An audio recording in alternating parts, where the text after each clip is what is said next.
a serenidade daquele dia que começara suave, com uma brisa refrescante, numa manhã tranquila de primavera, trazia ao coração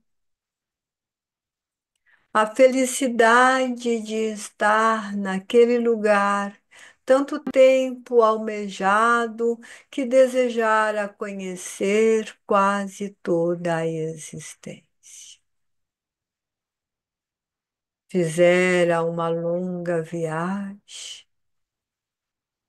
e agora, olhando o mar à sua frente, inacreditavelmente verde, e apesar de compreender a ilusão de ótica diante da água translúcida, refletindo o sol, o verde era tão intenso que lhe causava uma profunda comoção.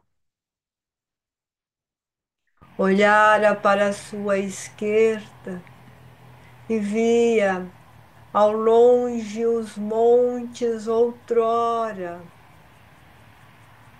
amado, quase idolatrado pelos povos antigos, primeiro os gregos e depois a invasão romana.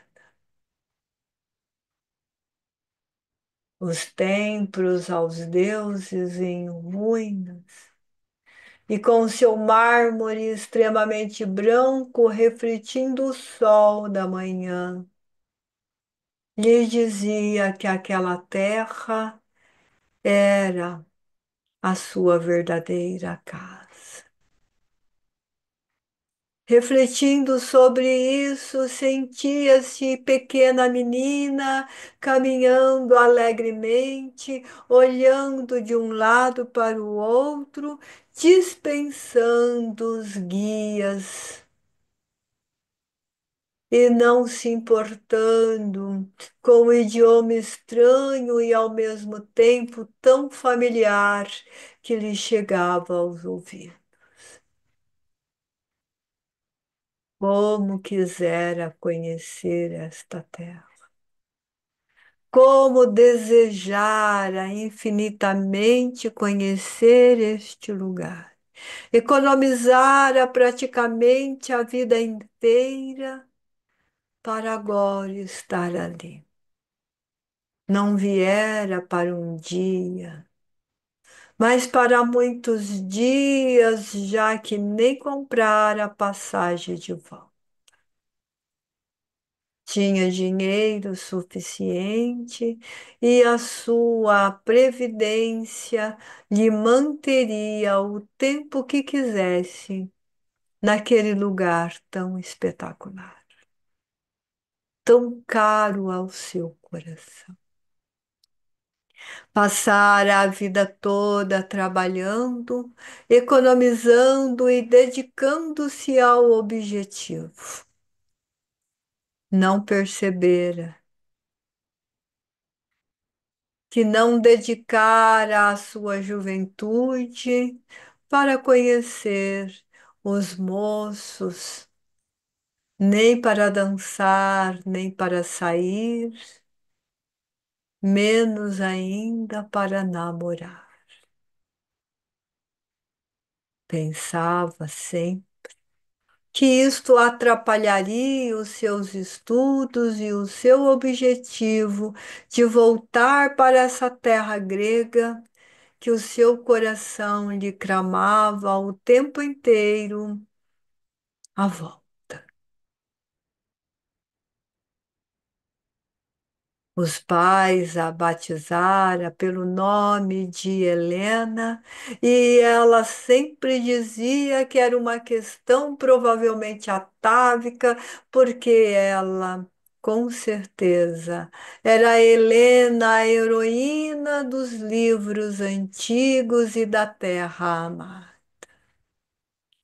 Não era exatamente uma jovem belíssima, mas a sua beleza e serenidade era encantador.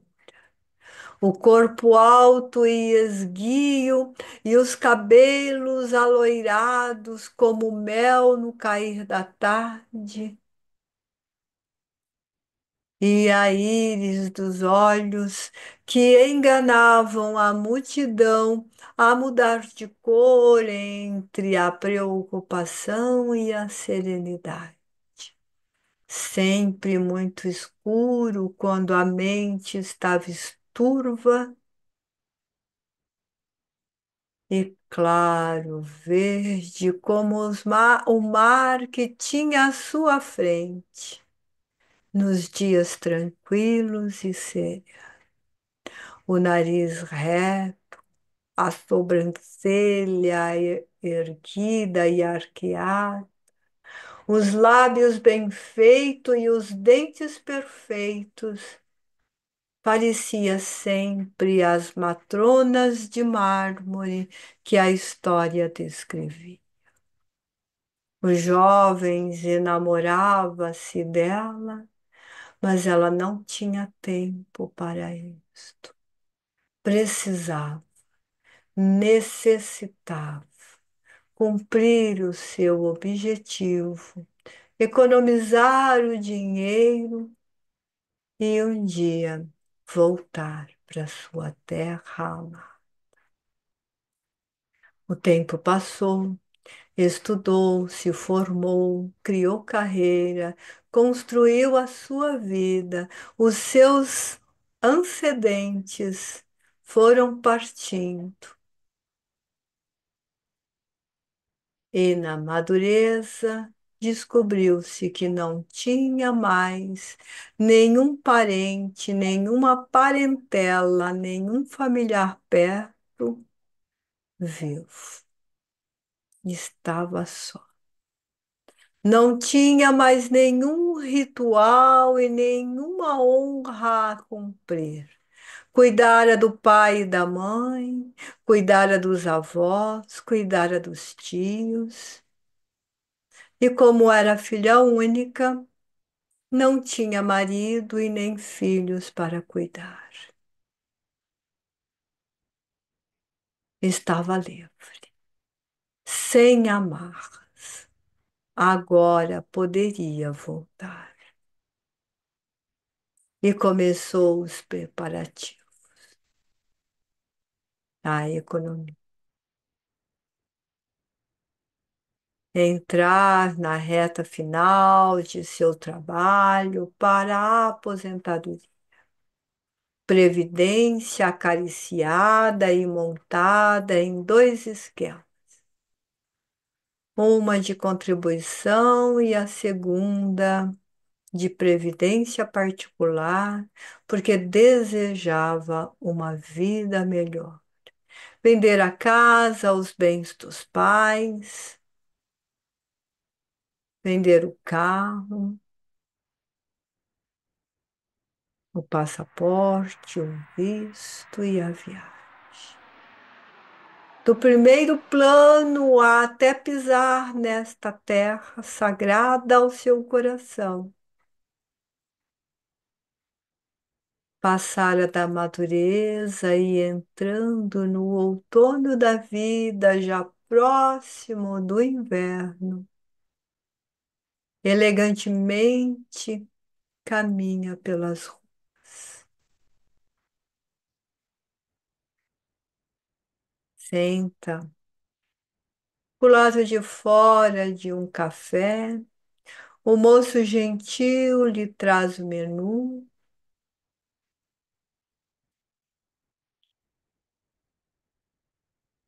pede uma taça de vinho. Há necessidade de brindar. Há necessidade de comemorar o plano tão bem executado e que os deuses lhe favoreceram para que ocorresse da melhor maneira possível. O pedido inusitado por ser de manhã chama a atenção do proprietário que resolve ver quem tem tanta leveza da vida que no amanhecer do dia, nos primeiros momentos da primavera, quer brindar a felicidade desta terra. Olha para a jovem senhora, já encaminhando para o inverno da vida, e estaca-se, petrificado diante do que vê. É mais do que beleza, é mais do que serenidade, é mais do que convicção, é uma aparição diante do seu olhar. Ao sair do estado de estupefação,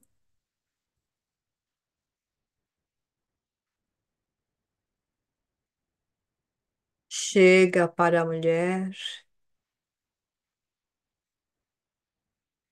e pergunta: quem és? E como chegou àquele lugar?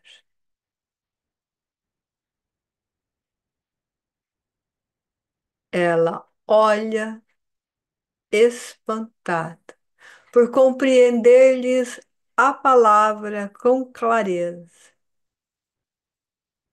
Diz: sou Helena Magalhães, venho do Brasil. Ele diz: para aguardar um pouco que ele vai buscar um material que ela precisa ver.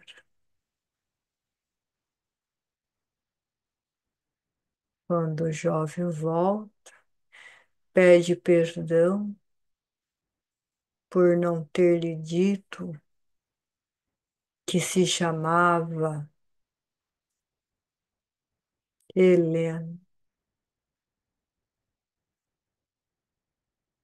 E mostra um portfólio cheio de uma moça de todas as idades e que tinha uma variedade de posicionamento até a velhice, o outono e o inverno da vida, que não era outro ser a não ser a própria.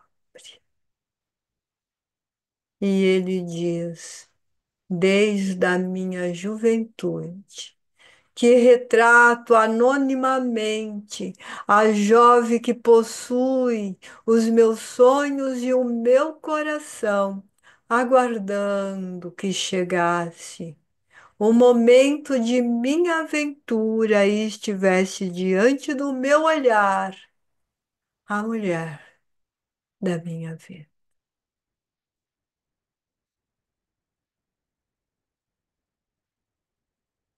Não é necessário dizer que o dia foi pouco para que os dois pudessem se conhecer. Helena nunca mais voltou, porque não só estava de volta à sua terra, como estava diante do ser que compreendia toda a sua luta por ali estar. E as tardes de primavera, naquela terra tão sagrada ao seu coração, era muito mais feliz, cheio de flores e borboletas pelos enamorados da vida, que somente no outono para o inverno se reencontram, mostrando que não importa onde estás, em que lugar nasceis, nem com como viver. Sempre haverá uma alma que canta e chora à distância de alguém que não está por perto. Um romance, uma ficção, uma história, não importa. O que vale dizer que quando desejamos e quando queremos um propósito de verdade, há necessidade de trabalhar para que ele se realize. A vida é feita de mil nadas para se constituir no jardim sagrado da existência humana. Play.